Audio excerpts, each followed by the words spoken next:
എടാ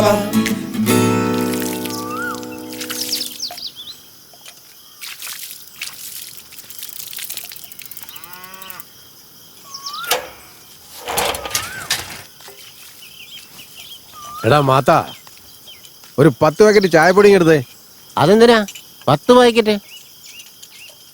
മോളുടെ കൂട്ടരെ ബന്ധുക്കളൊക്കെ ചേർന്ന് ഇന്ന് നമ്മുടെ വീട്ടിലേക്ക് വരുന്നു. അതിനായിരുന്നു. ആരൊക്കെയാണ് വിളിച്ചിരിക്കുന്നത്? നിന്റെ പെങ്ങളുടെ കല്യാണത്തിന് നിന്നെ ഞങ്ങൾ ക്ഷണിക്കേണ്ട കാര്യമുണ്ടോടാ? ഞാൻ അതുകൊണ്ട് ചോദിച്ചല്ല, ചേട്ടന്റെ മോൾക്കറിയാവുന്ന മോഡേൺ പെൺപിള്ളേർ ആരെങ്കിലും വരുന്നുണ്ടോന്ന് അറിയാനാ. കൗണ്ടറിന്റെ മോള്. ഓ, ആ കുട്ടിയോ? മൂക്കൊലിപ്പിച്ചോണ്ട് വന്ന് ഐസ് വാങ്ങിച്ചിട്ട് വന്ന കുട്ടിയല്ലേ? അവള് തന്നെ. മാധവേട്ടാ, അതൊക്കെ പണ്ടല്ലേ. ഇപ്പൊ അവളെ കണ്ടു കഴിഞ്ഞാ ഇവന്റെ വായിൽ നിന്ന് തേൻ കിനിയും. മാധവേട്ടാ, ഈ അടുത്ത കാലത്ത് പ്രണയത്തിൽ വീണ് സമനില തെറ്റിയവരുടെ എണ്ണം വളരെയധികം കൂടിയിരിക്കുന്നു. അവരെ സംരക്ഷിക്കേണ്ടത് അനിവാര്യമാണെന്ന് സർക്കാർ പ്രസ്താവന ഇറക്കിയിരിക്കുന്നു. എന്തായാലും താൻ തന്റെ കൊച്ചിന്റെ നിശ്ചയം നടത്തിയല്ലേ? പ്രായപൂർത്തിയായ പെങ്കൊച്ചിനെ വീട്ടിൽ നിർത്തിയാലേ വയറ്റില് തീയിട്ടതുപോലെ. അത് സത്യം താൻ പറഞ്ഞേ. വാ, നമുക്ക് ഇരുന്നോണ്ട് വർത്താനം പറയാം. വീട്ടിൽ കൊറേ ജോലിയുണ്ട്. എടോ, ജോലിയൊക്കെ എപ്പോഴും ഉള്ളതല്ലേ, കുറച്ചേരം ഇരുന്നിട്ട് പോന്നേ. പാടോ, ഇവിടെ വന്ന് ഇരിക്കേ. എടോ ഫക്കീറേ, ചുമ്മാ ഇരിക്കുന്ന എങ്ങനെയാ? ഒരു ചായ പറയുന്നേ. ഓസടിയൻ. മാധവാ, എല്ലാവർക്കും കൂടെ ചായ എടുക്ക.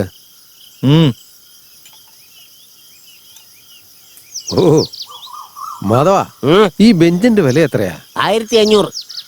പയ്യന്റെ വീട്ടിൽ നിന്ന് ആൾക്കാർ വരുമ്പോ അവിടെ ഇരിക്കാനായിട്ട് ഒന്നുമില്ല.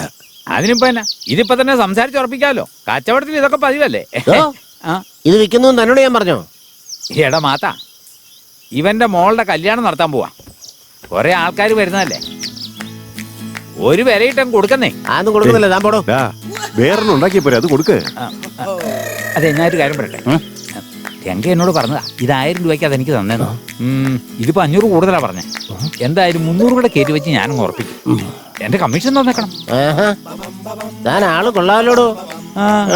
ഈ കാര്യം ഞാൻ ഏറ്റു. എടാ ഫക്കീറേ, 1800 രൂപ കൊടുത്തിട്ട് നീ എടുത്തോണ്ട് പോകും. അത് വില ഇച്ചിരി കൂടുതലല്ലേ? ഞാൻ പറയുന്ന കേൾക്ക്. ഇതിപ്പോ ഈ വിലക്ക് എടുത്ത് നമുക്ക് 3000 മറിച്ചു വയ്ക്കാം. അതെ, കാശ് മേടിച്ചിട്ട് സാധനം കൊടുത്തു വിടും. അതെ, വണ്ടി വന്നു. എടാ ഫക്കീറേ, കാശ് കൊടു, ഇതേ സാധനം കയറ്റിക്ക.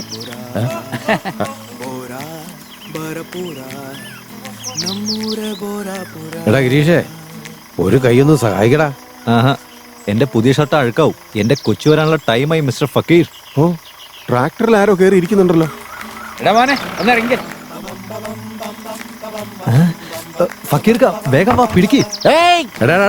അതവിടെ വെച്ചേ, എന്നിട്ട് ഇങ്ങോട്ട് വാ. ഇതാ കൊണ്ടുപോകേണ്ട സാധനം. നീ ഉള്ളിലൊന്നും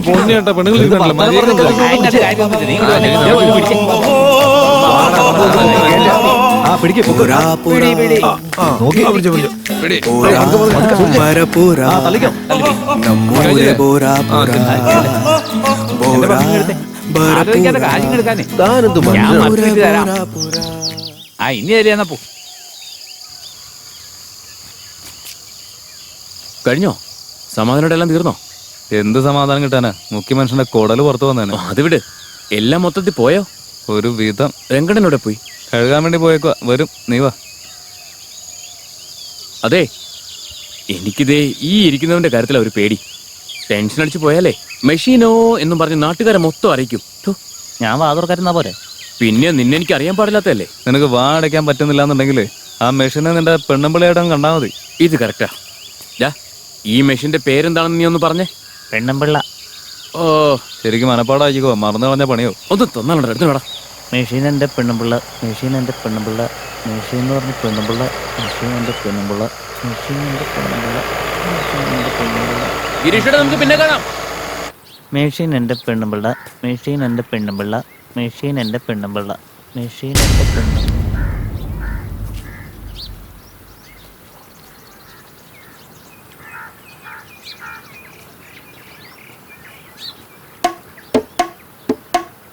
ഇവിടെയെങ്ങും ആരും കാണുന്നില്ലല്ലോ. എടാ, എന്താടാ ഇത്? ആ മെഷീൻ കാണാനില്ലെന്ന്.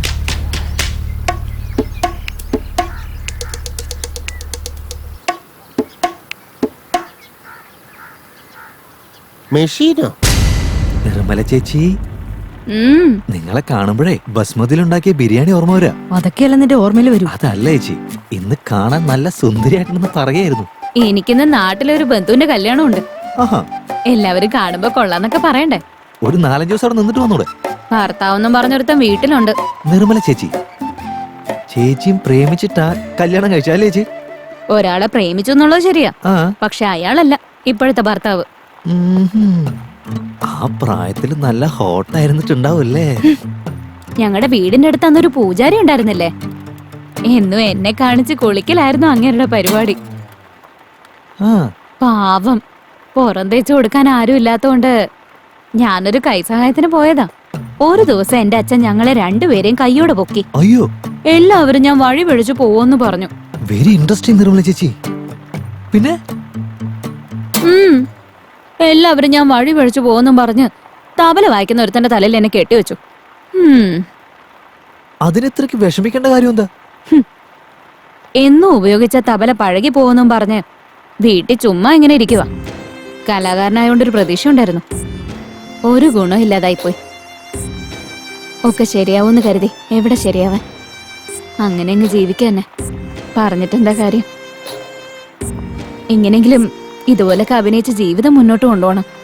സ്ത്രീകൾ സഹിക്കാൻ തയ്യാറായാലേ കുടുംബം മുന്നോട്ട് പോകും. അതല്ലാതെ അഹങ്കാരം കാണിച്ചാലേ വൈരാഗ്യം കൂടുന്ന് പറഞ്ഞ.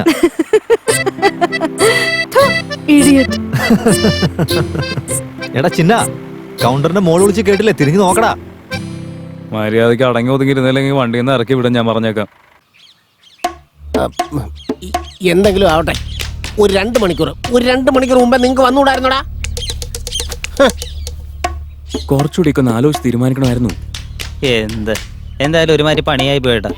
കുറച്ച് നേരം കൂടി എന്റെ പെണ്ണുമ്പിളാനെ ഇവിടെ പിടിച്ചു വെച്ചെങ്കിലേ നമുക്ക് എല്ലാവർക്കും കൂടി പങ്കിട്ട് എടുക്കാമായിരുന്നില്ലേ? ചേറ്റത്തരം പറയുന്നോടാ. ഇവിടെ വൃത്തിയിട്ടവനെ മര്യാദയ്ക്ക് സംസാരിക്കടാ. ഞാനെന്താ കൂട്ടിക്കൊടുപ്പാരാണെന്ന് വിചാരിച്ചോ ചേറ്റെ? ആ വിട്ട് കള ചേട്ടാ. അല്ല പിന്നെ ഇടപെട്ട ഇനി പെണ്ണുമ്പിളാന്നൊന്നും പറയാൻ നിൽക്കരുത്. മാത്ത ചേട്ടൻ തന്നെ പ്രാന്തന കൊന്നു കളയുന്നുന്നെ. ചേട്ടൻ തന്നെയല്ലേ മെഷീൻ എന്റെ പെണ്ണുമ്പിള്ളാന്ന് പറഞ്ഞു തന്നത്. ഒരു കാര്യം ചെയ്യ്, പെണ്ണുമ്പിള്ളക്ക് വരാൻ നീയേ മരിയാന്ന് വിളിച്ചാൽ കുഴപ്പമില്ല. എന്റെ ഭാര്യയുടെ പേര് മരിയാന്നല്ല, മാധവീന. എന്നെ പൊന്നിയുടെ പ്രാന്ത് പിടിപ്പിക്കലേ.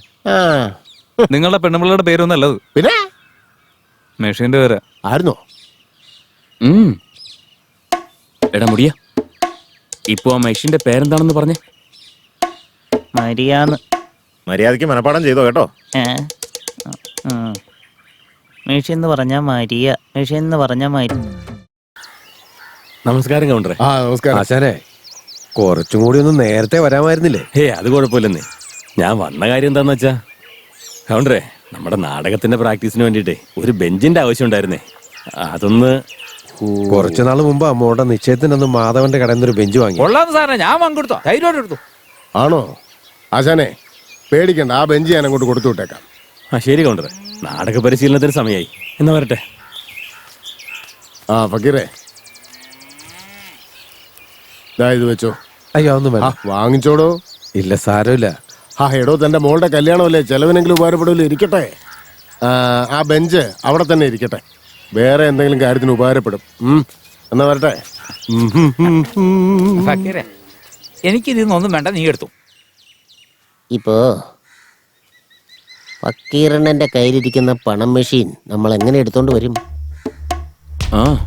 അയാളൊരു ബിസിനസ്സുകാരൻ തന്നെയല്ലേ? ഞാനും അത് തന്നെ ആലോചിച്ചോണ്ടിരിക്കുന്നത്. ചേടാ, നിങ്ങളിങ്ങനെ ടെൻഷൻ അടിക്കുന്ന എന്തിനാ? ഒരെണ്ണം കൊടുത്തു കഴിഞ്ഞാൽ തല 2 പീസായിട്ട് അവിടെ കിടക്കില്ലേ? എപ്പോ നോക്കിയാലും അവന് ആരെങ്കിലും ഒന്ന് കൊന്നു കിട്ടിയാ മതി. മര്യാദയ്ക്ക് മിണ്ടാതിരുന്നോണം അവിടെ.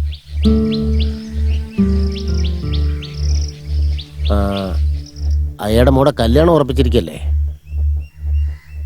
എടാ മോനെ പ്രകാശ, ഒന്നവിടെ നിന്നേ. പറയക്ക. നിന്നെ അന്വേഷിച്ച് നടക്കുമായിരുന്നു. മോളുടെ സ്ത്രീധനത്തിന് കുറച്ച് പൈസ ആവശ്യമുണ്ട്. നിന്റെ കയ്യിലുണ്ടെങ്കിൽ. ഇക്ക ചോദിച്ചാൽ എനിക്ക് അങ്ങനെ ഇല്ലെന്ന് പറയാൻ പറ്റില്ലെന്നേ.